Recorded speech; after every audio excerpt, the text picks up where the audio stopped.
अलीगढ़ के पास अतरौली कस्बे के निकट पाली नामक स्थान पर सभी श्याम भक्तों का हार्दिक अभिनंदन है। आज देवउठनी एकादशी है। श्री श्याम बाबा खाटू वाले का पाटोत्सव मंदिर के उद्घाटन का दिवस मनाया जा रहा है। श्याम बाबा का जन्म कब होता है, कहाँ होता है, श्याम बाबा की कथा क्या है, ये सब श्री स्कंद महापुराण में लिखा हुआ है। आज शुभ दिन है। आज के दिन हम श्याम बाबा की कथा संक्षेप में जानेंगे कि श्याम बाबा की कथा क्या है, इसको सुनने से क्या क्या लाभ होता है। यदि हम श्याम भक्त हैं तो श्याम बाबा की ये कथा अवश्य सुननी चाहिए। लेकिन पहले हनुमान जी का एक भजन।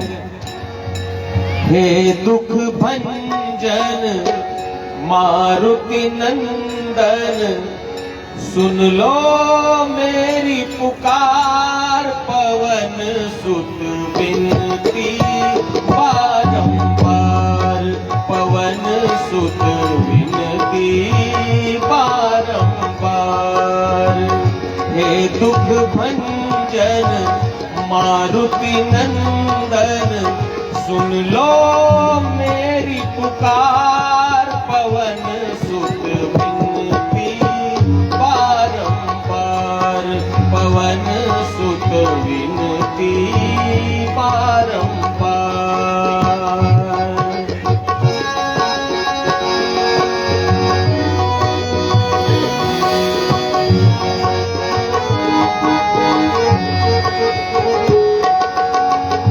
अष्ट सिद्धि नव निधि के दाता, दुखियों के तुम भाग्य विधाता। अष्ट सिद्धि नव निधि के दाता, दुखियों के तुम भाग्य विधाता। सिया राम के काज संवारे, करो मेरा उद्धार, पवन सुत विनती बारंबार, पवन सुत विनती बारंबार। हे दुख भंजन मारुति नंदन, सुन लो मेरी पुकार, पवन सुत विनती बारंबार, पवन सुत विनती बारंबार।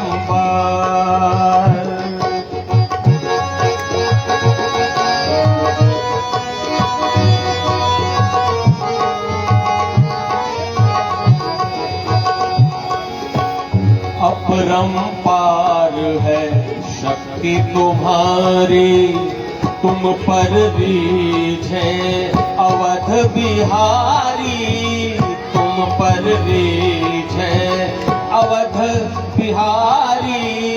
भक्ति भाव से ध्याऊं तो है, भक्ति भाव से ध्याऊं तो है, करो दुखों से पार, पवन सुत विनती बारंबार, पवन सुत विनती बारंबार।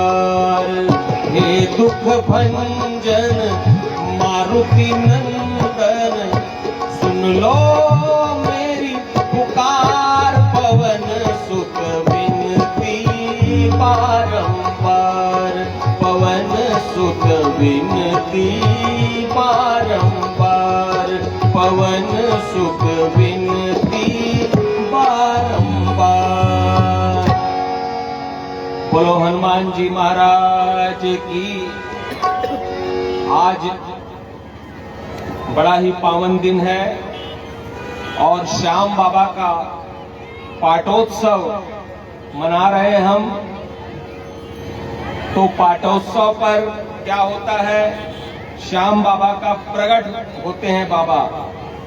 बाबा श्याम प्रकट होते हैं पाटोत्सव पर। तो कहाँ प्रकट हुए, हमारे खाटू श्याम जी कौन है, क्या पुराणों में कहीं इनका वर्णन है, क्योंकि हमारे हिंदू सनातन धर्म में जिस का कोई वर्णन पुराण में नहीं मिलता है, वेद में नहीं मिलता है, उसको हम लोग नहीं पूछते हैं। क्योंकि हम लोगों का जो धर्म है वो वेद, पुराण और शास्त्रों पे चलता है। तो प्रेमियों, हमारे जो श्याम बाबा हैं, इनका वर्णन स्कंद पुराण में मिलता है।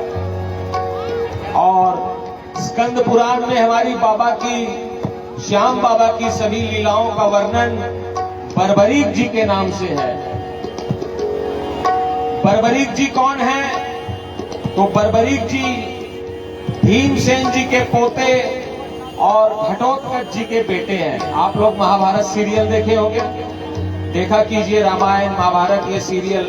तो हम लोग सनातन धर्म से हैं, तो हमें हमारे धर्म का पूरा ज्ञान होना चाहिए कि हमारे भगवान के माता पिता कौन हैं, उनके पुत्र कौन हैं, सब पता होना चाहिए कि नहीं होना चाहिए? सब पता होना चाहिए। बहुत अधिक पता ना हो तो थोड़ा बहुत पता तो जरूरी होना चाहिए।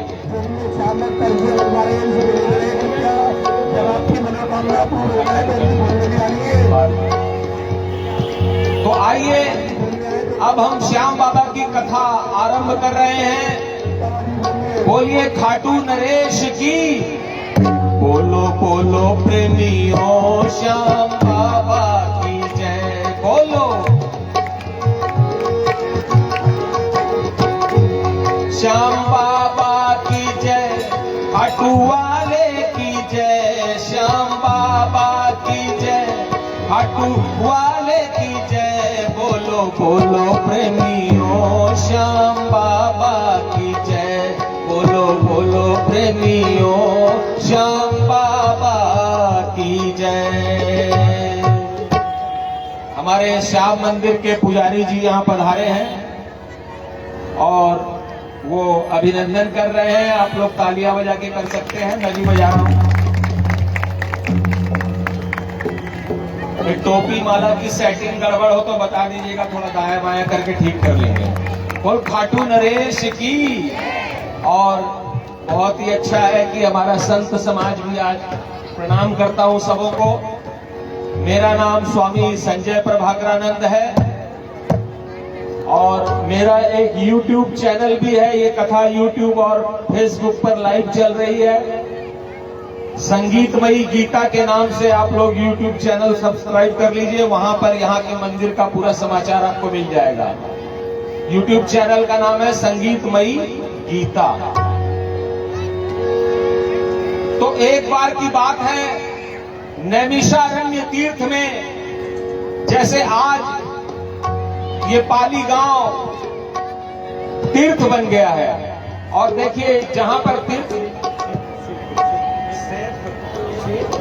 सेठपुर गांव तीर्थ बन गया है, क्योंकि आज यहां पर संत महात्मा सभी कोई आ गए हैं। सभी संतों को प्रणाम कीजिए और बोलिए संत समाज की।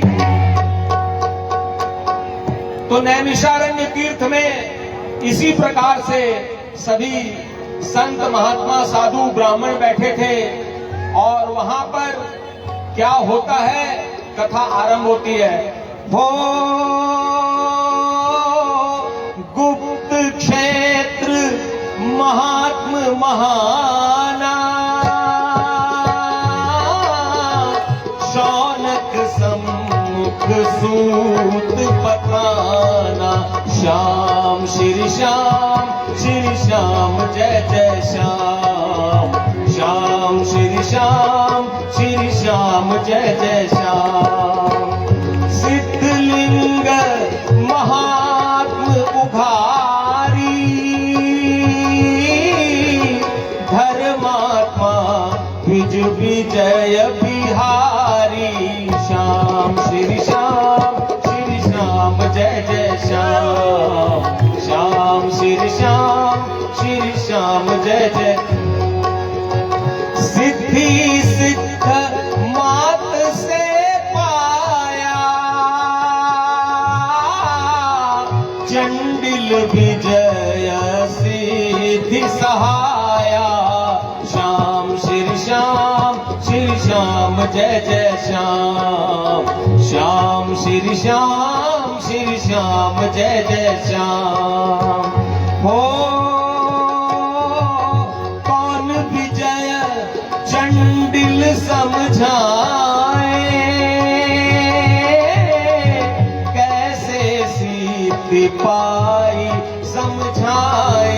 श्याम श्री श्याम जय जय श्याम, श्याम श्री श्याम जय जय। उत्कंठा सुनने की भारी, साधु चरित्र महान सुखारी। श्याम श्री श्याम जय जय श्याम, श्याम श्री श्याम जय जय श्याम। एक बार नैमिषारण्य तीर्थ में, जैसे आज हम लोग सब यहाँ बैठे हैं, वहां पर भी गंगा के किनारे में सभी साधु संत समाज परिवार के लोग बैठे थे। तो वहां पर शौनक आदि ऋषियों के सामने सूत जी भी बैठे हुए थे। तो शौनक आदि ऋषियों ने सूत जी से कहा कि हे महात्मा, आपने हमें बहुत सारी कथाएं सुनाई, लेकिन हमें ये बताइए कि विजय कौन है, चंडिल कौन है। चंडिल हमारे श्याम बाबा का ही एक पौराणिक नाम है। तो इनके बारे में पूछा, तब सूत जी ने बोला कि आप लोगों को सुनने की बड़ी लालसा हो रही है, जैसे आप सभी चाह रहे हैं कि श्याम बाबा के बारे में महात्मा जी आए हैं, बताएंगे, जल्दी जल्दी बताइए कि श्याम बाबा कौन है। तब वहां पर भी उत्कंठा हो गई कि हम लोग को बताइए। तो सूत जी महाराज ने वहां उपस्थित समाज को बरबरीक की कथा सुनाई, और बरबरीक को ही हम लोग श्याम बाबा खाटू वाले कहते हैं। बोलो खाटू नरेश की। सूत कहे विप्रो सुनो, कीन्हा प्रश्न महान, उक्त कथा जैसी कही द्वैपायन भगवान। इंद्रप्रस्थ पांडव बसे वासुदेव के साथ, मतानुसार धृतराष्ट्र के पुरा काल की बात। मेरे प्रभु श्याम जय जय श्याम, सुहृदय श्याम जय घनश्याम। मेरे प्रभु श्याम जय घनश्याम, सुहृदय श्याम जयति घनश्याम। शौनक आदि ऋषियों ने जब पूछा तो सूत जी बोले कि ध्यान लगा के सुनिए, मैं श्याम बाबा खाटू वाले की कथा सुनाता हूँ, बरबरीक की कथा सुनाता हूँ। एक बार सभी पांडव भगवान कृष्ण के कहे अनुसार इंद्रप्रस्थ में रह रहे थे। इंद्रप्रस्थ किसे कहते हैं, कौन बताएगा? इंद्रप्रस्थ दिल्ली को बताते हैं। दिल्ली का पुराना नाम क्या था? इंद्रप्रस्थ था। याद रखो, ये हिंदू धर्म में हम लोग का जन्म हुआ, ये गौरव की बात है, हमें पता होना चाहिए। दिल्ली तो बाद में रख दिया नाम, लेकिन इसका पुराना नाम क्या है? इंद्रप्रस्थ है। और एक बार जब इंद्रप्रस्थ में सभी पांडव रह रहे थे, तो इंद्रप्रस्थ की राजधानी में जो बहुत बड़ा महल था युधिष्ठिर राजा का, वहां भगवान कृष्ण भी बैठे हुए थे। उसी समय में सभा में कौन आया? हो एक बार पांडव गण नाना, करत विचार सुकथा विधाना। श्याम श्री श्याम जय जय श्याम, श्याम श्री श्याम जय जय श्याम। पांडव भगवान कृष्ण के साथ बैठ के दरबार में अनेक प्रकार की चर्चाएं कर रहे थे। उसी समय में वहां पर घटोत्कच आए। उसी समय वहां घटोत्कच आए, और घटोत्कच को देखकर सभी पांडव खड़े हो गए, भगवान कृष्ण भी खड़े हो गए, क्योंकि घटोत्कच बड़े लंबे चौड़े दिखने में लगते थे, पहाड़ की तरह। सबने उनका स्वागत किया। और तब युधिष्ठिर जी ने भगवान से कहा कि महाराज जी, ये घटोत्कच बहुत बड़ा हो गया है, अब इसका विवाह करा देना चाहिए। तो इसके विवाह के लिए कोई लड़की बताइए। जैसे आपके घर में कोई पंडित जी आए, कोई महात्मा जी आ जाए, तो आप लोग पूछते हैं ना, पंडित जी जरा बच्चा का हाथ देख लीजिए, कोई जन्म पत्री देख लीजिए, पढ़ने में कैसा है बता दीजिए, इसके लिए लड़का कब मिलेगा, लड़की कब मिलेगी बताइए, पूछते हैं ना। वैसे ही भगवान कृष्ण से पंडित जी बना दिया भगवान कृष्ण को। बोलो कृष्ण भगवान की। युधिष्ठिर जी ने यहाँ पर पंडित जी किसको बना दिया? भगवान कृष्ण को बना दिया और पूछा कि हमारे लाडले घटोत्कच के लिए कोई लड़की बताइए। तब भगवान कृष्ण ने थोड़ी देर के लिए ध्यान लगाया, क्योंकि कोई भी काम कीजिए तो ध्यान लगा के कीजिए। आप ऐसे ही कोई बोला और तुरंत कर देंगे तो एक्सीडेंट हो जाएगा। इसलिए कोई बोले, कोई ऑर्डर दे कि कोई काम करना है तो कुछ क्षण के लिए ध्यान लगाइए कि उस काम को कैसे करना है। तो आइए, जब भगवान कृष्ण से पूछा कि कोई लड़की बताइए, तो भगवान ने भी ध्यान लगाया, हम लोग भी लगा लेते हैं। श्रीमद नारायण नारायण नारायण, श्रीमद भजमन नारायण नारायण नारायण भजमन,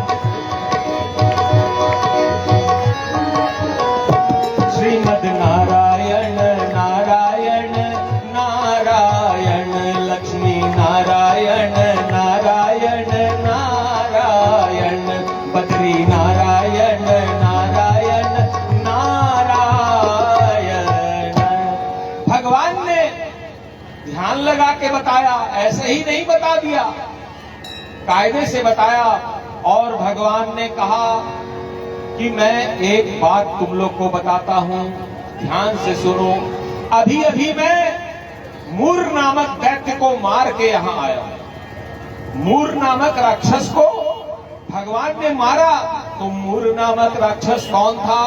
मूर वो राक्षस था जिसने 16,100 राजकुमारियों का अपहरण कर लिया था और उनको बोला कि तुम लोग को नहीं छोड़ेंगे, यहीं पकड़ के रखेंगे। लड़कियों को पकड़ लिया, राजकुमारियों को पकड़ लिया, कन्याओं को पकड़ लिया।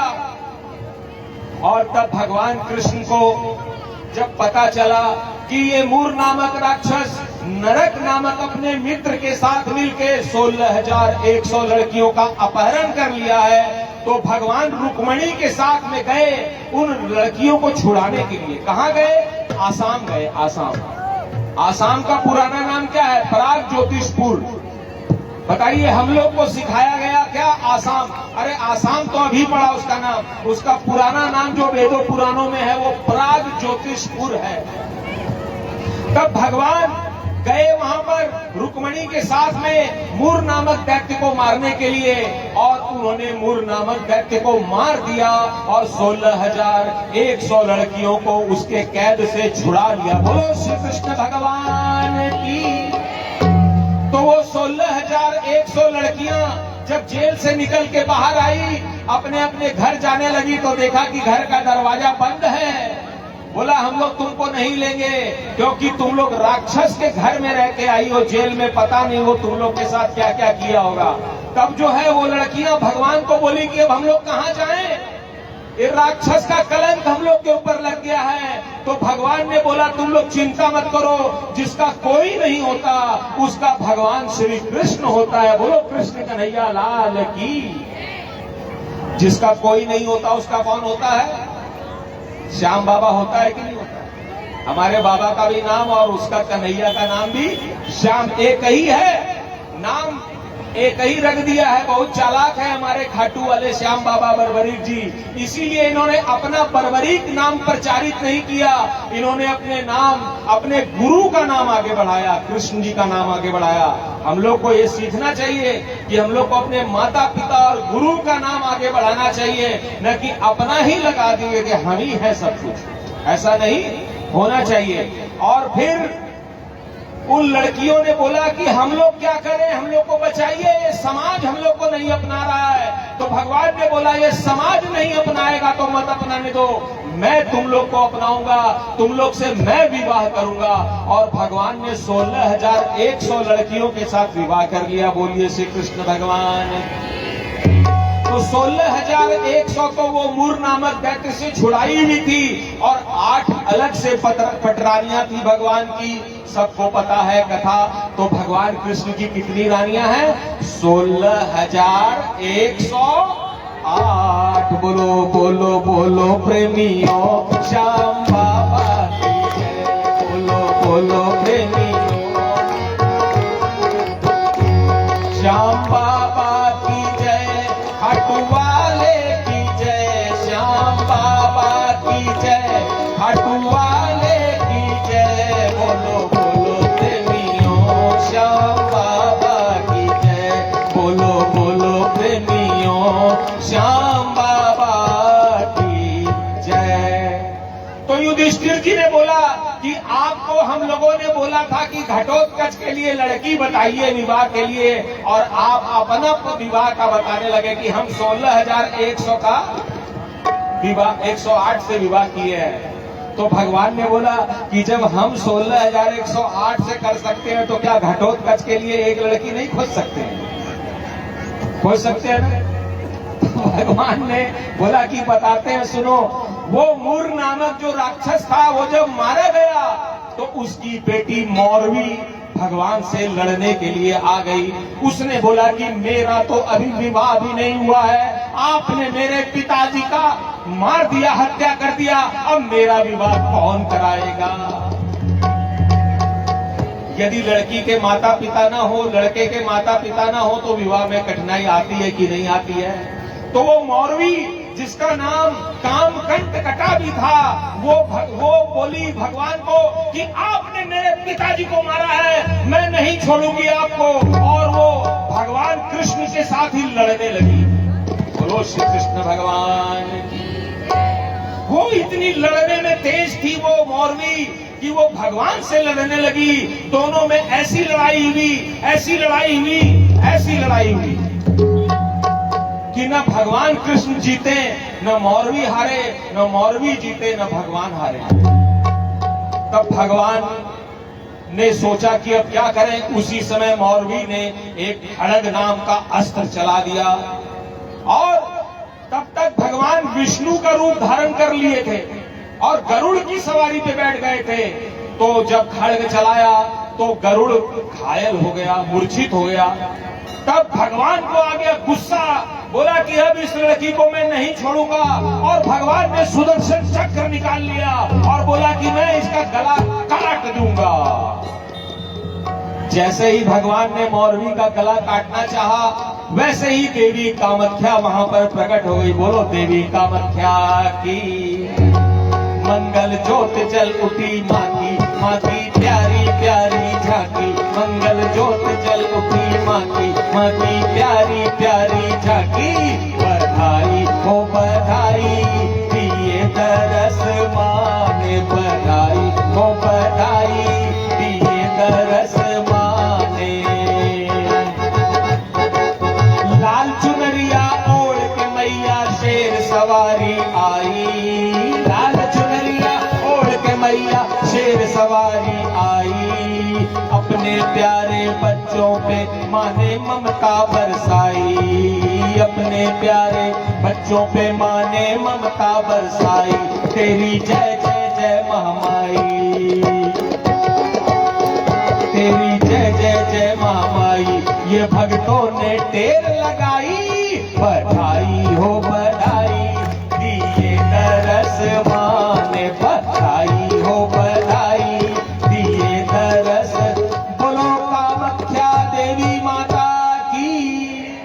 और कामाख्या माता उस मौरवी के पास में प्रकट हुई और बोली कि अरे तुम कैसी लड़की हो, अपने होने वाले ससुर को ही तुम मारना चाहती हो? अपने ससुर से कोई झगड़ा करता है क्या? तो वो लड़की देखी क्या है, ये मेरे होने वाले ससुर हैं। मैं कैसी दुर्भागिनी हूं कि अपने होने वाले ससुर से लड़ाई कर रही हूं। और तब देवी कामाख्या ने उनको बहुत समझाया कि अरे मरना जीना तो लगा रहता है, ये तेरे होने वाले ससुर हैं, इससे लड़ मत जा, इससे माफी मांग, क्षमा मांग। और ये भगवान कृष्ण हैं, विष्णु के अवतार हैं, ये तेरे लिए बहुत सुंदर लड़का ढूंढने वाले हैं। तब वो जो मौरवी है वो एक सुंदर लड़की का रूप बनाकर, राक्षसी का रूप छोड़ के एक सुंदर कन्या का रूप बना के भगवान के पास गई और बोली कि सुनने में आया आप मेरे लिए कोई लड़का बताने वाले हैं। तो बोला कि अभी नहीं, थोड़ा संयम रखो, लेकिन मैं कोड वर्ड बता देता हूँ। लड़के का जो कोड वर्ड, तुम कैसे पहचानोगी उस लड़के को, वो मैं एक सूत्र बता देता हूँ कि जब भी तुम्हारे महल में हिडिंबा नंदन आए, हिडिंबा नंदन आए, एक कोड वर्ड दे दिया, हिडिंबा नंदन। बोला इस तरह का कोई द्वार पे आके कोई लड़का बोले कि मैं हिडिंबा नंदन हूं, तो समझ लेना कि वही तुम्हारा पति होने वाला है। बोलो कृष्ण कन्हैया लाल की। तब युधिष्ठिर जी ने कहा, आपने कैसी लड़की बताई है, ये तो लड़ने में बहुत तेज है, आपसे ही लड़ने लगी तो ये हमारे भोले भाले घटोत्कच का तो हालत बिगाड़ देगी। आप कोई दूसरी लड़की बताइए। तब अर्जुन जी ने बोला, भीम जी ने बोला, नहीं, हमारा घटोत्कच भी कोई कम नहीं है, ये भी कम माया नहीं है, ये भी महामाया है, ये क्षत्रिय है और वो लड़की भी यदि लड़ने में तेज है तो हमारा लड़का भी लड़ने में कम नहीं है। तब बोला कि ठीक है। लड़के से पूछा, हाँ भाई तुमको ऐसे लड़ने वाली लड़की से पसंद आएगी क्या? तो वो क्या बोलता है लड़का, अरे जो हमारे माता पिता, हमारे गुरुजी जो हमारे लिए लड़की पसंद करेंगे उसी से विवाह करेंगे, हम अपना पसंद नहीं चलाएंगे। आजकल हमारे समाज में क्या हो रहा है, लड़का लड़की लोग कॉलेज में जाता है, स्कूल में जाता है, इंस्टीट्यूट में जाता है, वहां खुद ही पसंद कर लेता है और बाद में पछताता है। पछताता है कि नहीं? नकली कलावा पहन के लड़का लोग मिल जाता है, बाद में पता चलता है कि वो लड़की फ्रीज में मिलती है, बोरी में, सूटकेस में मिलती है। इसीलिए मैं लड़कियों से और लड़कों से कहना चाहूंगा कि आपके दादा दादी, आपके माता पिता जो लड़का लड़की पसंद करें उसी से विवाह कीजिए, उनको सब बात बताया कीजिए। चोरी छुपे करेंगे तो चोरी का अंजाम बुरा होता है। बोलो कृष्ण कन्हैया लाल की, बोलो खाटू नरेश की जय। तो वो लड़की को कोड वर्ड बता दिया कि हिडिंबा नंदन आए। तो युधिष्ठिर जी ने कहा कि दूसरी लड़की बताइए। भीमसेन ने बोला नहीं नहीं, यही लड़की ठीक है। तो भगवान कृष्ण ने कहा कि अभी और भी सुनो, अभी और भी परिचय बताता हूं। तो युधिष्ठिर जी ने बोला कि लड़की देखने में कैसी लगती है, जरा बताइए। ये लड़की का वर्णन इसलिए यहाँ वर्णन किया जा रहा है क्योंकि ये हमारे श्याम बाबा की माँ बनने वाली है, इसीलिए इनका पहले वेद व्यास जी ने यहाँ पर वर्णन किया हुआ है। बोलो वेद व्यास जी महाराज की। बोली कि भगवान ने बोला कि वो लड़की इतनी सुंदर है, इतनी सुंदर है कि उसके शरीर से बिजली की सी आभा निकलती है, उसके नैन विशाल हैं और मैं लड़कियों का ज्यादा वर्णन नहीं कर सकता हूं, तुम लोग खुद ही देख लेना, ऐसा बताया। तब वो बोले कि वो जो लड़की है उसकी और क्या बात बता रहे थे। तो भगवान ने बोला उसकी और एक बात इंपॉर्टेंट सुन लो। उसने संकल्प किया हुआ है, उसने शर्त रखा है कि जो लड़का उसको पढ़ाई में और लड़ाई में, पढ़ने में भी तेज है और लड़ने में भी तेज है, दोनों में जो उसको हरा देगा उसी के साथ विवाह करेगी।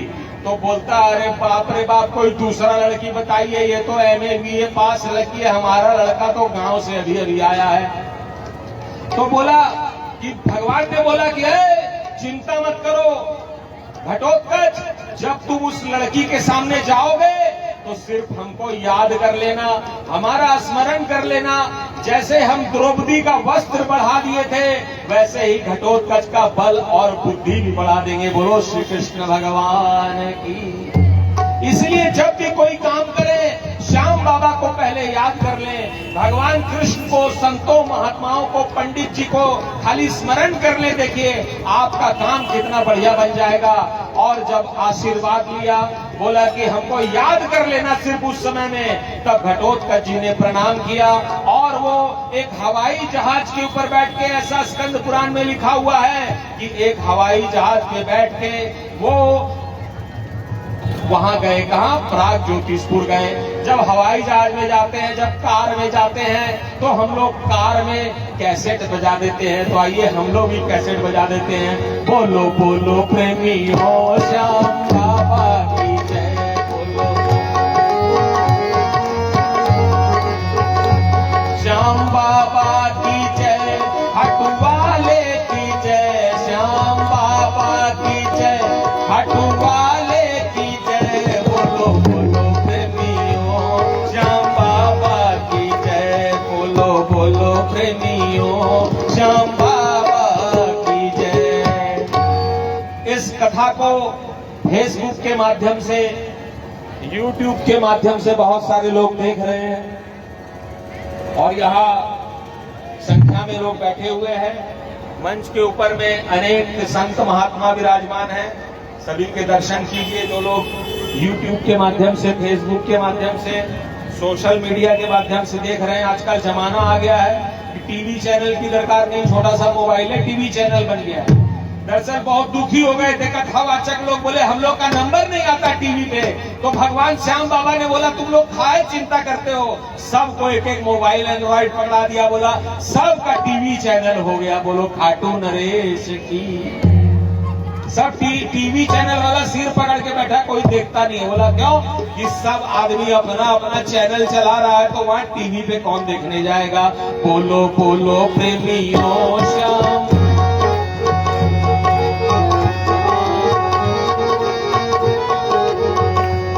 और घटोत्कच जी अपने 3 सहयोगियों के साथ प्राग ज्योतिषपुर पहुंचे। वहां पर हवाई जहाज से नीचे उतरे तो वो घूमने लगे। वहां पर बड़े बड़े पहाड़, पहाड़ों पे बड़े बड़े महल और वहां का बाजार देखा उन्होंने। तो वहां पर बाजार